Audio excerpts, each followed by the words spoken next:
That's right. This session is called Transport Datasets, but Robin's already alluded to the fact that I'm only going to talk about one, which is Openstreetmap, the one and only dataset. So, as a bit of an introduction, both Ranshan and James, or Ranshan referred to the problem of big data for planning, which is that you aggregate so much stuff, you end up with such a complexity that it's really difficult to work out how to distill the complexity of an enormity of data into simplified planning messages. And James, wherever he's gone over the back there, also alluded to the difficulties of these incredibly detailed micro measurements, but having to somehow aggregate those at a level that the nation as a whole can sort of see a single view of the problem and what's going on. So there's this huge issue with the size of data. The more data that you have, the greater the problem is of trying to kind of distill it down to a simple message that is politically or scientifically or publicly or whatever unpalatable and understandable. So what I'm going to talk about today is software, kind of indirectly, not too much about software because that would be quite boring, but phrase most of this presentation in terms of effectively a metaphor. It's one single case study that ends up with a metric that in effect distills a really, really complex problem into one single metric that hopefully is really easy to understand, and hopefully I'll demonstrate at the end that it is a metric of real relevance. And by doing that, hopefully convince you of the, not just the merits, but the necessity of approaching kind of big data problems in a way not just thinking about the kinds of data, but asking some really smart and deep questions about what can be done with those data to simplify the presentation of what you're doing with them, if you like. Right, before I do that, I'll take a little detour. No, before I do that, I'll do my slide of gratitude. As Robin said, I am based at the University of Salzburg in Austria. The accent is not Austria, it's the other AUST country. And the research that I'm going to present is supported by the Austrian Science Foundation, hosted at the University of Salzburg Department of Geoinformatics, and it's globally scalable software.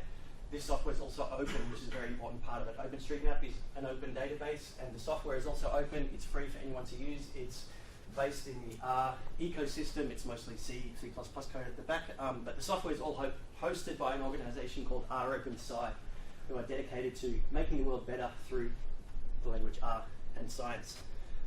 So, without those institutions or entities, this research would not exist. Now, my detour into science and politics.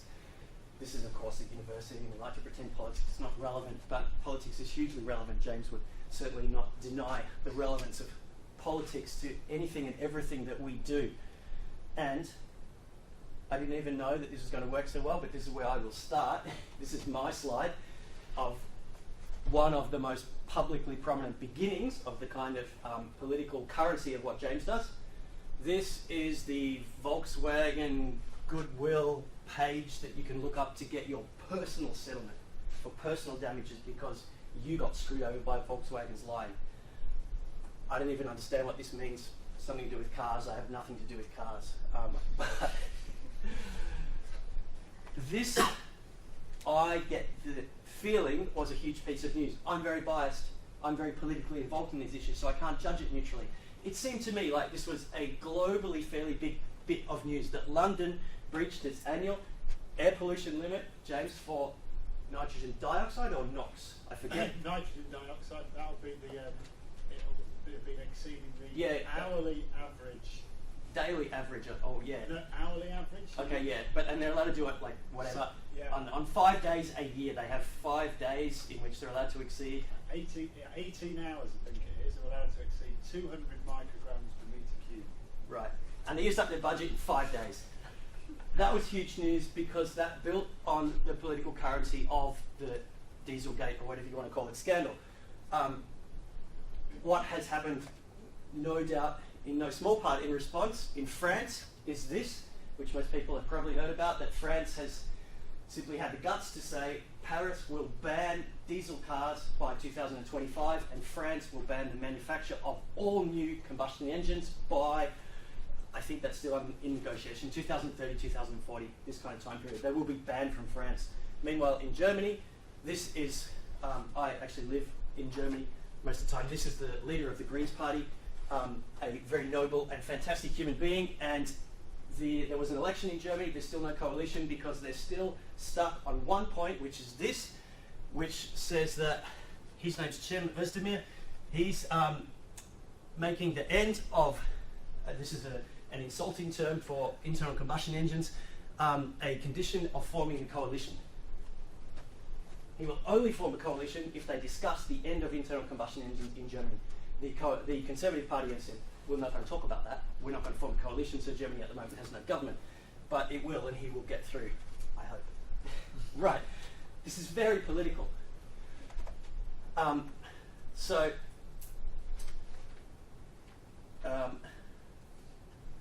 It ultimately ends up with the question of how does the city get rid of cars? With a bit of a guilty feeling, because when it does that, James has got no more work to do, which is kind of bad. So we're allowed to go, hang on, step back. We're just talking about ending internal combustion engines. We're not talking about getting rid of cars. They're two not necessarily connected things. One more piece of evidence, also very fresh. This year, 2017, up the top, the British Medical Journal. This is March, I think. No, April. 19th of April, 2017. The title, for those who, it's very small here, but it says Association between active commuting, they look at cycling and walking, and incident cardiovascular disease, cancer, and mortality. In general, across the board. Blah, blah, blah, blah. Usual BMJ, very, very dry for non-medical specialists. And down here you get to the result. Oh, sorry, up here they followed over 250,000 people. So this is a huge study, more than 250,000 people, all from the UK. And down here you read the main result, commuting by cycle and mixed mode, including cycling and walking and everything else, were associated with lower risk of all-cause mortality, lower risk of dying within the 5-year period of the study, cycling hazard ratio 0.59. That's a very dry way of saying if you do not drive a car, your chance of dying within a 5-year period will be 40% less. This kind of statistic has never, ever been presented in any mortality study, 40%, to which a bunch of people, but not many kind of publicly prominent people yet, sort of went, imagine if a drug company went out to a government and said, we've got a pill that reduces the mortality rate of all of your people in any 5-year period by 40%. There's never been a health improvement in any country on the planet of that magnitude ever in the history of the world through any measure. And the government, if it was a pill, would say, how many hundreds of trillions do you need? It's not a pill, it's just stop driving your bloody cars. To return to my theme at the beginning, this paper, not the paper directly, but the discussion surrounding it, argue for car driving as an integrative metric of social behaviour and of social health in general. So, how does the city get rid of cars? Yeah, that's actually seriously what needs to happen, not just because of the emissions, but because of the massive public health implications of driving cars within cities. Not driving cars everywhere, this is purely within cities. It's not to say cars don't have their use. Right. We're in the Institute for Data Analytics, so how does the city get rid of cars? You start with some sort of data. Openstreetmap data, we've already given that one away. Another little slight segue, what do I mean by a city? What do we call this software? So it's globally scalable software for sustainable transport was what this talk was called. Right, this is the classic distribution of city sizes on a log scale. Up here you've got very large cities, and there are very, very few of them. And down here you've got small cities, and nearly every city on the planet is really, really small. Whatever. If I had have had a lot of time, would have produced a similar graph of income distributions of cities. You'll just have to take it from me that the income distribution of cities is even steeper. Most cities in the world are relatively small, but way more cities in the world are poor than are small alone. Very few cities have the money that London, for example, has to try and address these issues. And is London doing a good job of it? Not particularly. London's got money. Imagine if you've got no money. So my question, rather than really being how does the city get rid of cars, I would like to hopefully convince you that it's possible to get rid of cars when a city's got no money. This is the kind of globally scalable, sustainable solution to do this when you don't have the budget of London. Right. One way of doing it. You go to Oxford, where they run a bunch of courses, through the Saïd Business School on global challenges in transport. Presumably these are fantastic courses. They're 4-day workshops. This one's for about a month's time. Health, well-being and transport, you can learn all about that, make your city healthier. New technologies and changing behaviours, you can learn about how many people are going to ride motorbikes. And governing transition in urban transport, when everybody gets up and starts riding motorbikes or whatever. The one thing, apart from being at Oxford, that these all have in common is that a 4-day course costs £3,500. To reiterate again, nearly every city in the world has no money. Nearly every city in the world needs a solution. Almost no cities in the world can afford to send anybody for a 4-day course that costs £3,500. That's not going to help the world, so that's not globally scalable. Useful for London, perhaps. So, how does a city get rid of cars with data? Now onto the real topic of the talk. This is an online map provided by an online map provider that a lot of you might be familiar with. And for those who aren't familiar with using one of the alternatives, the alternative that's free and open, this is Openstreetmap equivalent. I won't flick back and forth, but if you actually look, there's a lot more detail in here. I will, just to make a point, for example, that this one here, the green spaces are just green spaces, and you can zoom in and try and look at what's going on in those. The green spaces, for example, you find no information. This one, you can see there's all sorts of different categories of green. There's little walking paths here. You can click on it and find out the information about each of those parts, whether it's public or private, what the surface is, sometimes what kind of grass is there. A lot more data in this one than other ones. Ooh, no, I wasn't going to do that yet. I was going to do a pop question.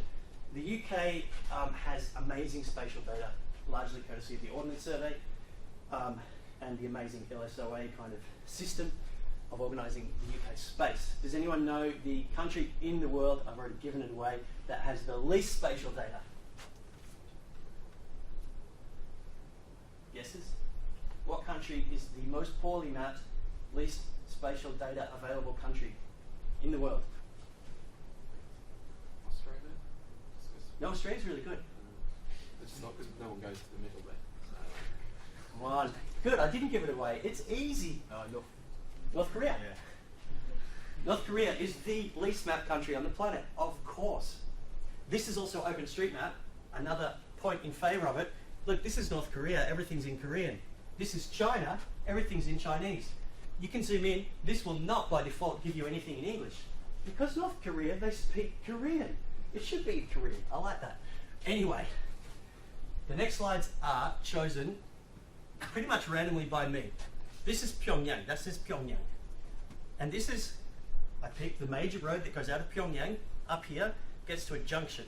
I went, all right, this must be a major town. I want to have a look at that town. This says Anju, at this street junction here. We're going to look at Anju in North Korea on another provider of allegedly very high quality online maps. Anju. Zoom in as close as you can go, that's all you get. A T intersection, nothing more. Go to another provider of online maps, you get a little bit more information. You get a few streets, the fact that it's got a train station, and this thing here, which is a restaurant. I could talk about that too. I know a lot about the North Korean restaurants. There's one in Amsterdam as well, to connect to your point. They're political propaganda fronts, not restaurants. Yes, and this is a photograph of the same image. Hang on, that's, all right, I'll say the name here, because I'm going to say it in the talk anyway. That's Google. That's what they tell you on the map. And that's the photograph. There's a whole city there. Of course there's a whole city there. We saw that major road. There's an enormity of structures and data, and yet for presumably only political reasons, because we know they have the technology to just interrogate that satellite image and draw building polygons, they don't do it. Don't let anyone tell you Google's not political. Why do they not do that in North Korea? I'm not even going to hazard a guess on that one. OpenStreetMap is not a political instrument. It's just free because anybody can do it. I happen to know some of the people who, no, I won't record that. This is the OpenStreetMap data for Anju. Let's go back. Google OpenStreetMap.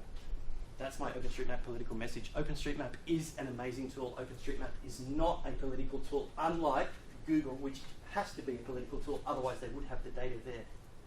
This is a neutral, democratic set of data for the world. Right.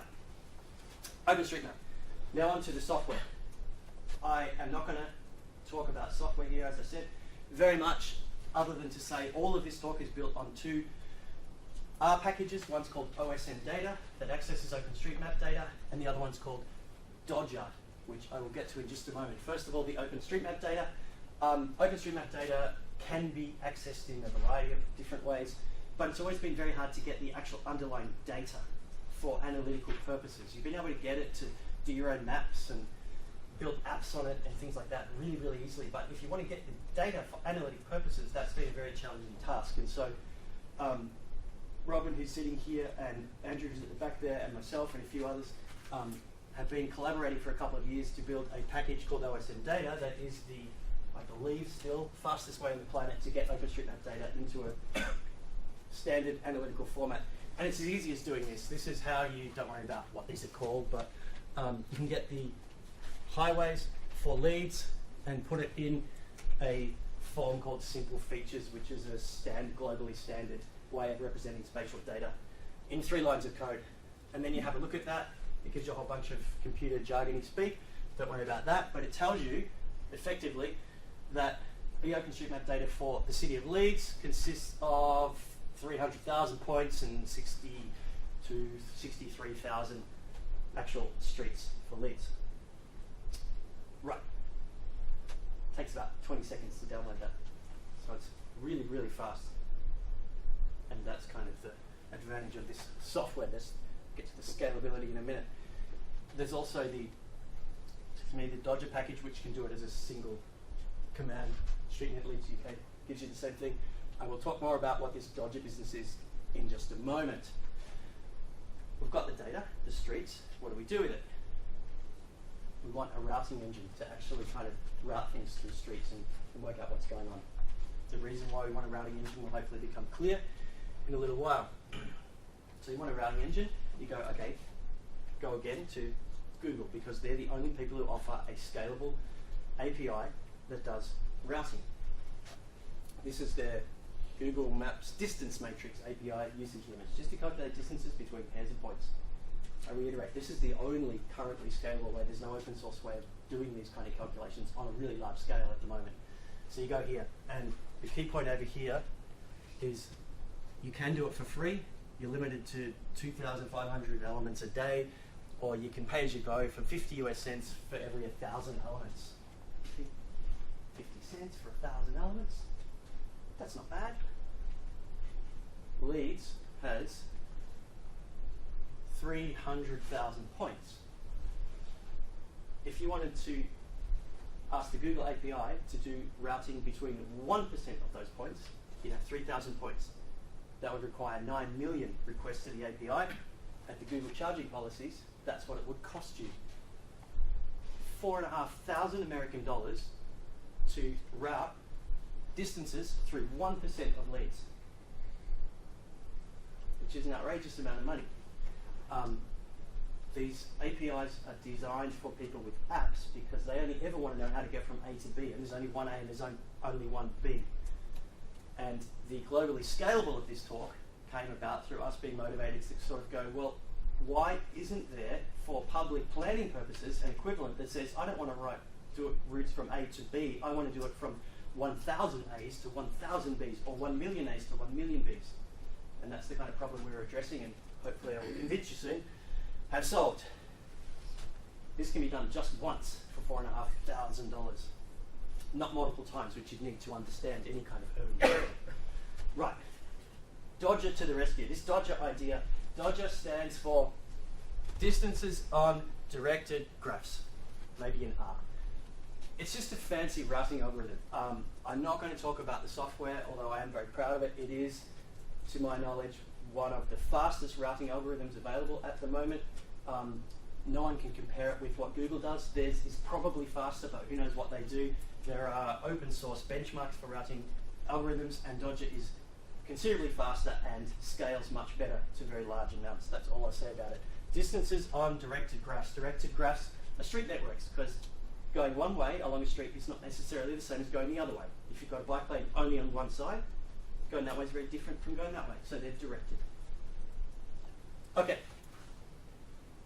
Dodger can do all of those 1,000 times 1,000 points through the streets of Leeds in actually considerably less than a minute in total for getting the data, pre-processing, and then calculating all of these routes through Leeds. The results look something like this. If you do the distances for cars and the distances for pedestrians, and you do the distances for cars and the distances for bikes. What I mean by saying distances for cars are that you can weight street networks according to your desired mode of transport. So a car says, I prefer to go on massive motorways because I can accelerate and go really fast, like James said, and leave massive NOx traces behind my car, and I'm a cyclist, I want to keep the hell away from that and ride on the bike path. So the street network looks quite different depending on whether you're a pedestrian, a cyclist, or a car, and you can reconfigure it and then calculate your routes according to what mode of transport you mentioned. And then you can plot the results that look like, plot the results together. Looks like this. Each of these graphs now then has, what did I do? I did 1,000 times 1,000. This is 1,000,000 points underlying these lines here. And the slopes of those points tell you that in the city of Leeds, to go somewhere by foot, you will usually walk slightly longer on average than what it would take to go there in a car, which is a little bit crazy. The world shouldn't really work like that. It should be easier to go out your door and just walk to the shop. But getting in your car is easier in Leeds. Going on a bike is a little bit easier, perhaps.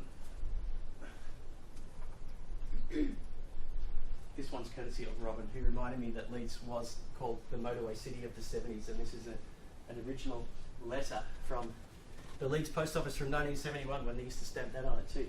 Leeds was the motorway city, so it's not very easy to walk around, it's not very easy to ride a bike. But never fear, Manchester is even worse. Just. So Leeds still wins over Manchester. The current year 2017 world's most livable city, in contrast, is Vienna, and these values are definitely quite a lot lower, but they show you that this slope of this relationship really doesn't vary by that much. It's quite a small range of variation, but nevertheless, it's definitely easier to walk and to ride a bike in Vienna than it is in Leeds or in Manchester. Okay, these are also from the Dodger package. It doesn't just calculate distances, it can actually do flow routing through the entire street network as well. And it does it at the most finely scaled level possible, which is also then a bit different to the behavior of a lot of flow routing algorithms that just do entire streets as one chunk. This will tell you the flows along every 10 metres of a street. So this is for cars in Leeds, just randomly routed through the city from sort of random points, and the equivalent map for bicycles and for pedestrians. And I always find it quite interesting to flick back and forth, car, bike, foot, bike, car, bike, foot. And the cars, satisfyingly, tend to stick primarily to these huge ring roads around the outside, although there are quite a few of them in the city, and there's obviously a massive choke point here. The bicycles don't stick to the ring roads of the cars, and the pedestrians go different ways to the bikes. I'm not from Leeds, I don't know the geography well enough to comment further than that.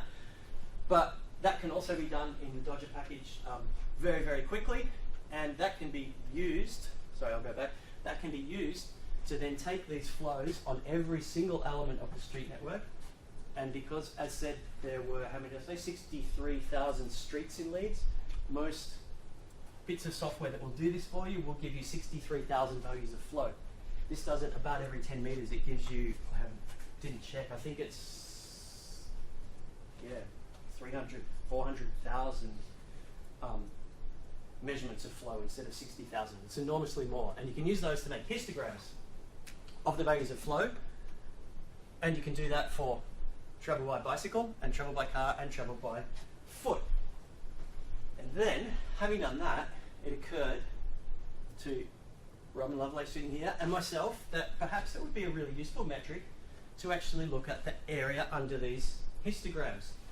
So cities Yeah. Sorry, Mark. What do you mean by flow? Flow is probability of traversal, if you like, if you scale it between 0 and 1, or proportion of travel throughout the entire network. It's just any arbitrary relative measure, or you can put in census data, feeding origin destination matrices, and this will give you the numbers of people traveling along each section of the network.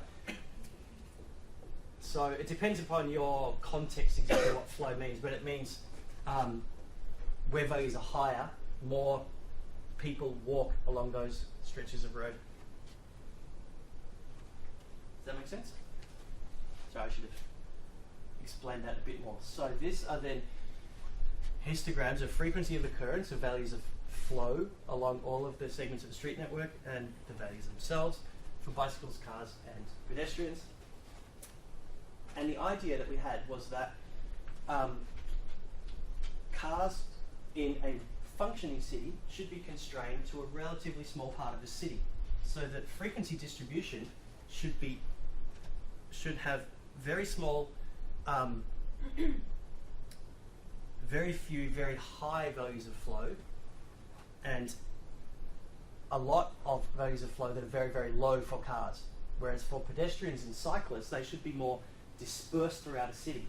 So there should be, the curve should effectively do that. Have I explained that well enough? Let's just stop. Does everyone understand what I mean? Because this is a crucial point here. The idea is that pedestrians and cyclists should be able to traverse more of a city, if you like. So there should be a lot more streets with kind of the same amounts of flow, which is this portion of the graph. So this portion of the graph should come out more like this, and there shouldn't be that many where all the pedestrians or cyclists are forced into just one bit. So there shouldn't be that many really high ones down here. It should come out further like this and then drop down. If it does that, that means the area under the curve for cyclists and pedestrians should be more than the area for cars. So all we did was measure the areas and calculate what we call here an area ratio, and satisfyingly it is more for cyclists and for cars. So this is, as we're talking about at the start of the talk, this is our integrative metric. This is taking a really complicated problem and trying to distill one single measure that might be politically, scientifically, economically useful. Same values for Manchester, and in this case, unfortunately, Manchester does work out to be a bit better than Leeds. Same values for Vienna are quite a lot higher. These are ratios, so you can effectively get rid of the 1 if you like, and this is 30 and 70 values become 160 and 150. These values for Vienna are enormously higher, according to this metric, than they are for Manchester or Leeds. Okay, that's great, that's 3 cities, but we're talking about globally here. So take this and apply it to the whole world. That's what this software can do. And that's why I said I'm not going to talk about the software at all, but nearly all of the work behind all of this is entirely about software development and developing the computational capability to actually do this. Those were actually Leeds wasn't in the test cases, but we tested on a few cities to sort of get it going and went, okay, I think it works. Let's set it going on the world. I'm not going to comment on that. Google, if you looked close enough at that first page, you can do it for free. You're just rate limited. You only have a certain number of requests per day. So it is possible, if you've got no money, to still get the answer from Google. Any guesses how long that might take?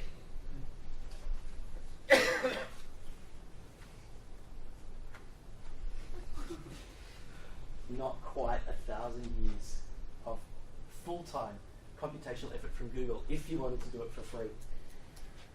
Right. This is Dodge's results. I will talk about this at the end, but done in around about 24 hours. 420,000 American dollars worth of Google computation, or 920 years of free computation done in 24 hours. These are the results for the distances. Again, this is, sorry, I didn't contextualize that at all. Letting it loose on the world stage, we thought, what are we going to compare these metrics with? The one thing that we decided to compare it with was that The Economist does this livability survey. And we thought, if this means anything, it should relate to livability of cities. The Economist surveys 140 global cities every year and publishes the livability scores. So we did that. So this is The Economist livability score for 140 cities, and this is the ratio of distances for cycling trips versus car trips. Remember, it should be easier to cycle in a city, so the distance should be shorter than for a car, and this is the equivalent for pedestrians. These relationships are obviously not particularly convincing. They are entirely significant, but they explain very little of the variance, and these patterns are not particularly convincing of a sound scientific conclusion. So we'll skip over the distances and go back to the integrated metric. This was what I've called up the top now flow dispersion. Flow being just the number of relative numbers of people that travel along different sections of the street network, and there should be relatively more people travelling on relatively more bits of street when they're going by foot or they're in a bicycle. In cars, they should be confined to a relatively small part of the network, and the flow dispersal should be low. So if you measure the ratios of flow dispersal, of the dispersal of bikes throughout the network versus the dispersal of cars, it should be greater than 1. This is parity here. And the same for pedestrians. You do that and relate it to the global livability, that's what the results look like. And as I said also at the start, I want this talk to basically serve as a metaphor. This is the one metaphor. This is the one result of the whole talk, is that this metric of taking the entire street network, doing incredibly complicated routing calculations with it in order to try to distill down a single metric that is of political relevance, this is the point at which hopefully I convince you that that is in fact possible. And this flow dispersion, I don't know what we're going to end up calling it, but hopefully that you can sort of grasp some meaning out of that phrase, the extent to which flow is dispersed throughout a network in relative terms, explains 23, nearly a quarter of the variation of livability across the world. The livability of global cities can be captured, one quarter of the variation in livability can be captured by this single integrated metric of cities. Now my first thought when I saw that is that that shouldn't be possible, because livability, these indices are enormously complicated. The Economist has a professional unit with, I don't know how many, presumably dozens of scientists working on it full time every year to collate this data. It's composed of 30 primary variables across 5 categories. That alone, no one of those variables should explain more than 1/30th of the variation of that livability index. So this kind of result shouldn't really happen. Also, those primary variables are static variables. And this way of calculating flow dispersal, the distinction between static and dynamic is a kind of interesting one as well. But once you get to routing algorithms, you're effectively calculating some sort of dynamic variable because you're asking the question about how people dynamically behave on a network. So it's certainly not a static aggregate in the sense of most variables. So, as said, they are divided into 5 categories. Begs the question, of course, what the relationships with those categorical components look like. These are quite interesting as well. Infrastructure, which I thought would be even higher, is actually lower. I won't go into detail of what these themselves are comprised of. Each metric has, as I said, there are 30 primary variables in these 5 categories. Those correlations are lower than the overall metric. Stability is a purely economic one, and unsurprisingly, they're very, very low. Healthcare is quite high. Healthcare also considers aspects of healthcare access, so that's not that surprising. So the network definitely plays a role in healthcare access, although the economists do not consider any aspects of network properties, I should say as well. I think this is really, really interesting. Culture and environment is almost as high, and there's only one more metric, which is education, which is also low. Culture and environment is almost as high as the overall relationship. These are very, very new results. We've hardly even had time to sort of talk over them or interpret them, but this to me suggests possibly that those cities that are actively developing, committed to, engaged in culture and environment programs are also engaged in the kinds of activities that lead to walking and cycling being easier in cities. possible? Who knows? So, just to recap, I'm nearly finished now. This is what we're talking about again. This is leads, the example here, the flow on the street network. Just do 1 million routing implementations through the entire street network and measure the density of flows, the number of flows, or whatever you like, along each segment. Compare those relative values. Make histograms of those values, frequencies of occurrence and flow. Calculate the areas underneath them. The areas for cars should